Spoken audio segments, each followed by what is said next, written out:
চরিত্র চুরির অভিযোগ উঠল এবার প্রসেনজিৎ চ্যাটার্জির বিরুদ্ধে। বিস্ফোরক অভিযোগ তুললেন পরিচালক সুমন ঘোষ। বিতর্কে পাল্টা জবাব দিলেন এবার স্বয়ং প্রসেনজিৎ চ্যাটার্জি। আপনাদের সবাইকে স্বাগত সিনে গসিপে। প্রসেনজিৎ চ্যাটার্জির বিরুদ্ধে চরিত্র আইডিয়া চুরির বিস্ফোরক অভিযোগ এনে সামাজিক মাধ্যমে দীর্ঘ পোস্ট লেখেন পরিচালক সুমন ঘোষ। 2.5 বছরের খাটনি তার বৃথা। পাল্টা মুখ খুললেন প্রসেনজিৎ চ্যাটার্জি ও অভিমান ছবির প্রযোজকেরা। সদ্য মুক্তিপ্রাপ্ত ছবি অভিমান, আর সেখানে প্রসেনজিতের চরিত্রের সঙ্গে নিজের আগামী ছবির চরিত্রের হুবহু মিল খুঁজে পেয়েছেন পরিচালক সুমন ঘোষ। তার অভিযোগ, বিগত 2.5 বছর ধরে স্টার নামক একটি ছবির চরিত্র এবং চিত্রনাট্য নিয়ে বেশ অনেকবারই প্রসেনজিতের সঙ্গে তিনি আলোচনা করেছেন। প্রায় একই রকমের রূপ এবং উপাদান অভিমান ছবিতে ব্যবহার করা হয়েছে, এরকমই অভিযোগ এনেছেন পরিচালক সুমন ঘোষ। তিনি আরও জানিয়েছেন, ছবি মুক্তির আগেই 17 জুন প্রসেনজিৎ চট্টোপাধ্যায়কে একটি দীর্ঘ ইমেলও পাঠান তিনি। জনসম্মুখে আসা সেই চিঠিতে ক্ষোভ, অভিমান এবং গভীর যন্ত্রণার সুর ফুটে উঠেছে।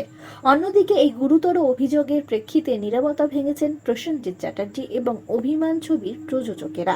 সুমন তার চিঠিতে দাবি করেছেন, বিগত 2.5 বছর ধরে অত্যন্ত যত্ন নিয়ে তিনি এবং তার দলে স্টার ছবির স্ক্রিপ্ট তৈরি করেছিলেন। প্রসেনজিৎকে ভেবেই চরিত্রটি 2টি ভিন্ন বয়সে তৈরি করা হয়েছিল। একাধারে জরাগ্রস্ত রূপ, অবক্ষয়ী রূপ এবং অন্যদিকে তরতাজা যৌবনের ইমেজ সাজানো হয়েছিল প্রসেনজিতের জন্যই। এমনকি প্রসেনজিৎকে হোমওয়ার্ক হিসেবে নেটফ্লিক্সের এলভিস নামক একটি সিনেমাও দেখতে বলা হয়েছিল। গত ডিসেম্বরে প্রসেনজিতের নিজস্ব সংস্থা এই ছবি প্রযোজনা করবে সে কথাও চূড়ান্ত হয় এবং এই ছবির বাজেটও পাঠানো হয়। কিন্তু অভিমান ছবির টিজার ট্রেলার আসতেই চমকে ওঠেন সুমন। তিনি তার চিঠিতে 6টি ওভারল্যাপের কথা উল্লেখ করেছেন। প্রথমটি প্রসেনজিতের 2টি লুক, সুপারস্টার এবং জরাগ্রস্ত রূপ। দ্বিতীয়টি সুপারস্টারের হঠাৎ উধাও হয়ে যাওয়া। তৃতীয়টি উধাও হওয়ার পর এক ধ্বংসপ্রাপ্ত বাড়িতে বসবাস। চতুর্থটি মস্তিষ্কজনিত অসুখে হুইল চেয়ারে বসার দৃশ্য।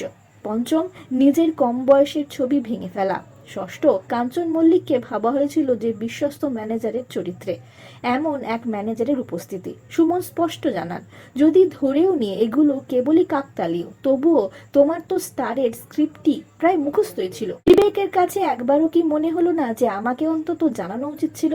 তিনি আরও যোগ করেন, ইন্ডাস্ট্রির সৌমিত্র চট্টোপাধ্যায়, মিঠুন চক্রবর্তী, শর্মিলা ঠাকুর বা অপর্ণা সেনের মতো কিংবদন্তিদের থেকে প্রফেশনাল এথিক্স শেখা উচিত। এই আচরণ নতুন সিনেমা তৈরি করতে আসা ছেলে মেয়েদের ভরসা ভেঙে দেবে। বিতর্ক দানা বাঁধার পরই অভিমান ছবির প্রযোজকদের তরফ থেকেও অফিসিয়াল বিবৃতি জারি করা হয়। সেখানে দাবি করা হয়, এই চলচ্চিত্রের মূল ভাবনাটি যিশু সেনগুপ্তের মস্তিষ্ক প্রসূত, আর এর চিত্রনাট্য ও সংলাপ স্বাধীনভাবে রচনা করেছেন শ্রীজাত বন্দ্যোপাধ্যায় এবং পরিচালক ইন্দ্রদীপ দাশগুপ্ত। প্রযোজকদের বক্তব্য, সমস্ত প্রয়োজনীয় রেজিস্ট্রেশন, নথিপত্র এবং স্ক্রিপ্ট তৈরির উপকরণ চলচ্চিত্র শিল্প ও আইনি মাধ্যম মেনে যথাযথ সংরক্ষণ করা রয়েছে। অভিমান সম্পূর্ণ একটি মৌলিক কাজ। তারা দর্শকদের প্রেক্ষাগৃহে এসে সিনেমাটিকে দেখে নিজেই নিজের বিচার করার আহ্বানও জানিয়েছেন। গোটা ঘটনায় মুখ খুলেছেন প্রসেনজিৎ চ্যাটার্জিও। তিনি সুমন ঘোষের প্রতি শ্রদ্ধার কথা জানিয়ে বলেন, একজন পরিচালক হিসেবে সুমনের প্রতি আমার অগাধ সম্মান রয়েছে। আমাদের ইন্ডাস্ট্রিতে সৃজনশীল ভাবনা অনেক সময় মিলে যেতে পারে, কারণ আমরা সবাই সর্বজনীন মানবিক আবেগ ও বিষয় থেকেই অনুপ্রেরণা পাই। অভিনেতা আরও স্পষ্ট জানান, অভিনেতা হিসেবে আমার কাজ হলো যে চিত্রনাট্য আমার হাতে দেওয়া হয়েছে তাতে প্রাণ প্রতিষ্ঠা করা। কারোর সৃজনশীল বিশ্বাসে আঘাত করার কোনো উদ্দেশ্য আমার ছিল না। তিনি সুমনের ভবিষ্যতের জন্য শুভেচ্ছা জানান।